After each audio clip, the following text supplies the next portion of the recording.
Hello guys, welcome back to my channel easy learning with हिमाल।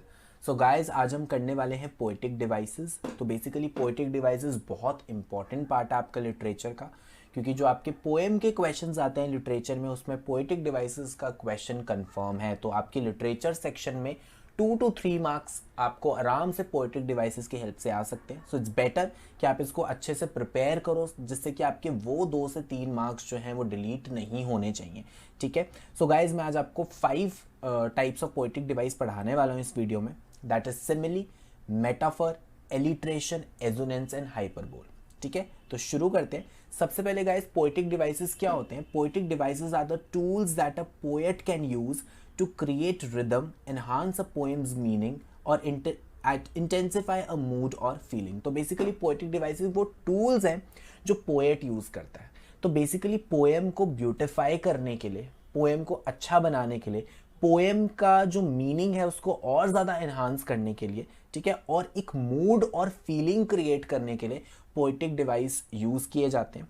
तो शुरू करते हैं गाइज। सबसे पहले हम सिमिली से स्टार्ट करते हैं। तो सिमिली पहचानने का बहुत इजी तरीका है। जब भी आपको पोएम के सेंटेंस में एज या लाइक दिख रहा है, तो बेसिकली सिमिली क्या होता है? जब हम डायरेक्ट कंपैरिजन करते हैं दो चीज़ों का जो आपस में काफ़ी अनलाइक हैं, डिफरेंट चीज़ें, बट स्टिल उन दोनों का डायरेक्ट कंपैरिजन हो जाता है यूजिंग द वर्ड एज और लाइक। तो सिमिली पहचानने का सबसे ईजी तरीका है एज और लाइक देख लो, आपको सिमिली समझ आ जाएगा। Like he is as strong as an aux.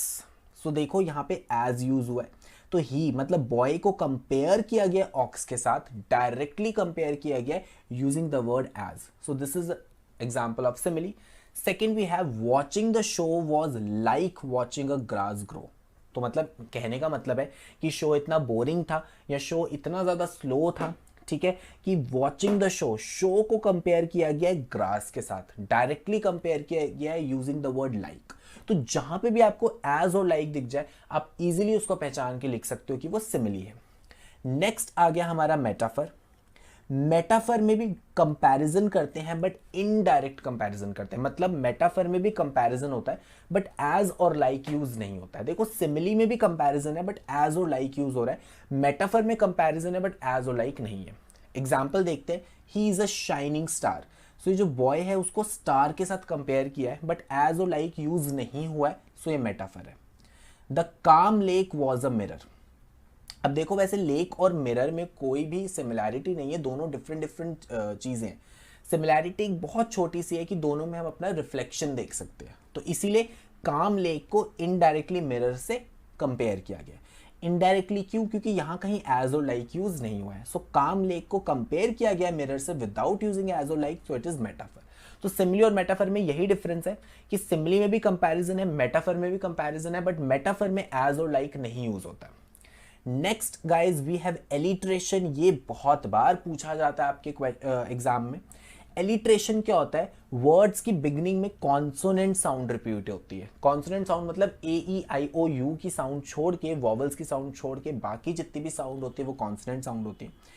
Words की बिगनिंग में बार बार रिपीट होती है। For example, Peter patted the pony. तो अगर आप देखोगे पीटर में पी साउंड, पैटेड में पी साउंड, पोनी में पी साउंड। तो पी साउंड जो है वो एक कॉन्सोनेंट साउंड है जो बार बार वर्ड की बिगनिंग में रिपीट हो रही है। सो this is alliteration. A number of crafty crimson cats cuddled on the covered पोच। तो आप देखो, तभी पोएम अच्छी लगती है पढ़ने में जब उसमें इस तरह के पोएटिक डिवाइसेस यूज होते हैं। तो बार बार सी की जो साउंड है, क्राफ्टी में, क्रिम्सन में, कैट्स में, कडल्ड में, कवर्ड में, तो ये बार बार रिपीट हो रही है हमारी कॉन्सोनेंट साउंड वर्ड्स के बिगनिंग में। That is alliteration. Okay, so now guys, I will teach you 2 more poetic devices which are very very important. That is your hyperbole और assonance, जिसके भी questions काफी ज्यादा पूछे जाते हैं। For that guys, I am telling you about a very very interesting feature. Unacademy लेके आया है Ask a Doubt feature। ये totally free feature है। हर एक स्टूडेंट इसको एक्सेस कर सकता है without paying any cost. 24/7 live feature है ये। मतलब अगर आप रात को भी पढ़ाई कर रहे हो और आपको कोई डाउट आ जाता है मैथ्स और साइंस में, तो अब आपकी पढ़ाई बीच में नहीं रुकेगी। आपको सिंपली आपका जो डाउट है वो अपलोड करना पड़ेगा और आपको गाइज मिल जाएगा video solution. With in few minutes, और कभी कभी आपको विद इन फ्यू सेकेंड्स में भी वीडियो सोल्यूशन मिल सकता है, ठीक है। सो अब आपकी जो पढ़ाई है वो कंटिन्यू रहेगी, जब भी आपको कोई डाउट है तो आप ये वाला फीचर यूज़ कर सकते हो। मैंने हर ग्रेड का जो लिंक है वो डिस्क्रिप्शन बॉक्स में डाला हुआ है, तो आप जिस भी ग्रेड में हो लिंक को क्लिक करो, फीचर को यूज़ करो। Only you require one unlock code. Feature totally free है, सिर्फ आपको वहां पे एक अनलॉक कोड पुट करना पड़ेगा। सो this is my unlock code HS19, ये पुट कर देना और आज का डाउट को यूज करो। मैं आपको एक छोटा सा डेमो करके बता देता हूं कि कैसे आपको ये फीचर यूज करना है। सो गाइज देखिए, सबसे पहले हम अनअकैडमी लर्निंग ऐप खोलेंगे। तो अगर आपके पास अनअकैडमी लर्निंग ऐप नहीं है तो प्ले स्टोर से डाउनलोड कर लेना। तो मैं यहाँ पे ओपन कर रहा हूँ अनअकैडमी लर्निंग ऐप। अब आप टॉप लेफ्ट पे देखिए CBSE क्लास 9th लिखा है। तो इसी तरह से जब आप साइन अप करेंगे ऐप पर तो आपको अपना गोल सेलेक्ट करना है। उसके बाद देखिए आपको यहाँ पे जाना है आस्क अ डाउट। ओके, सो आप आस्क अ डाउट पे जाएंगे। अब सबसे नीचे देखिए यहाँ पे लिखा है सबमिट योर डाउट। मैंने ऑलरेडी पहले भी डाउट पूछा हुआ है, ठीक है। मैं दोबारा से डाउट पूछ रहा हूँ। तो सबमिट योर डाउट में मैं चूज़ करूँगा चूज़ फ्रॉम गैलरी, क्योंकि मैंने ऑलरेडी क्वेश्चन की जो फोटो है, ठीक है, अपनी गैलरी में रखी है। तो अब मैं गैलरी को सिलेक्ट करूँगा और ये वाला क्वेश्चन मैं यहाँ पे सिलेक्ट कर लूँगा। अगर आपकी पूरी असाइनमेंट होगी तो आप उसी को सिलेक्ट कर लेना और उस पर एक क्वेश्चन क्रॉप कर लेना। तो ये हमारा क्वेश्चन है जो मैंने क्रॉप कर लिया है। अब मैं यहाँ पे टिक करूँगा इसको, ठीक है। अब देखिए ये क्वेश्चन मेरा अपलोड हो रहा है। ओके, सो अब मुझे यहाँ पे सब्जेक्ट चूज़ करना है। तो ये मैंने चूज़ कर लिया साइंस, कि ये जो मेरा सब्जेक्ट है साइंस है, ठीक है। सो अब देखो ये सोल्यूशन ढूंढ रहा है और देखिए विद इन फ्यू सेकेंड्स इसका सोल्यूशन मिल गया। अब मैं यहाँ क्लिक करूँगा व्यू सोल्यूशन और अब देखिए ये एजुकेटर आ गए, ये हमें वीडियो सोल्यूशन देने वाले हैं। And a mass m2 and acceleration of 20 meter per second square. What acceleration would it give if both the masses were tied together? Okay, so the question says a force of 5 Newton. So ये देखिए guys, मैं थोड़ा इसको forward करके आपको दिखा रहा हूँ। Equal to F by A. The masses, one is 1 by 2 and the other one is 1 by 4. So M1. Okay, so guys देखिए आपको कितने जल्दी वीडियो सोल्यूशन मिल गया, ठीक है। तो जब वीडियो सोल्यूशन मिल जाता है तो सारे डाउट्स कितने जल्दी आसानी से क्लियर हो जाते हैं।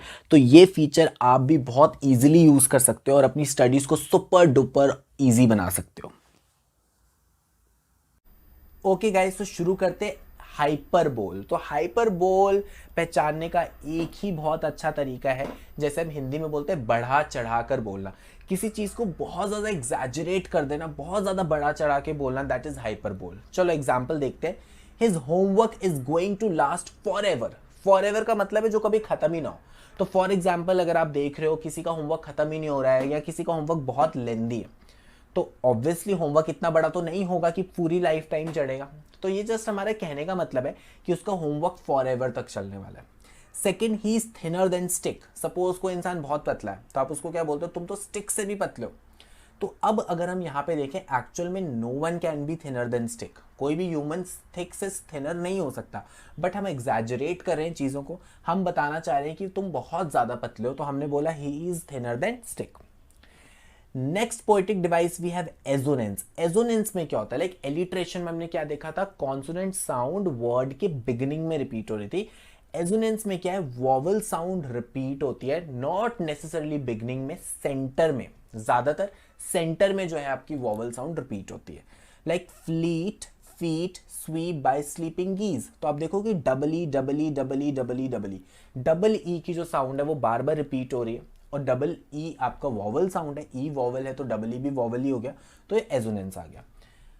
It's hot and monotonous. तो आप देखो कि ओ की साउंड हॉट में, मोनोटोनस में भी 2-3 बार आपकी ओ की साउंड जो है रिपीट हुई है, तो ओ आपका वॉवल है, तो इसको हम क्या कहते हैं, एजोनेंस। तो गाइज इस वीडियो में मैंने आपको 5 पोएटिक डिवाइसेस पढ़ा दिए। नेक्स्ट वीडियो में मैं आपको क्या करूंगा, और 5 different types of poetic devices पढ़ाऊंगा जो आपके एग्जामिनेशन पॉइंट ऑफ व्यू के लिए इंपॉर्टेंट है। तो thank you guys for watching my video, और अगर आपको वीडियो पसंद आ गई तो लाइक कर दो, चैनल को सब्सक्राइब कर दो, डाउट है तो कमेंट सेक्शन में लिख दो। और अगर गाइस आप मुझे फॉलो करना चाहते हो सोशल मीडिया पे तो सबके लिंक्स नीचे डिस्क्रिप्शन बॉक्स में है, टेलीग्राम का भी लिंक डिस्क्रिप्शन बॉक्स में है, इंस्टाग्राम का और फेसबुक का भी। So thank you guys, have a nice day. जल्दी से मिलते हैं एक न्यू वीडियो के साथ।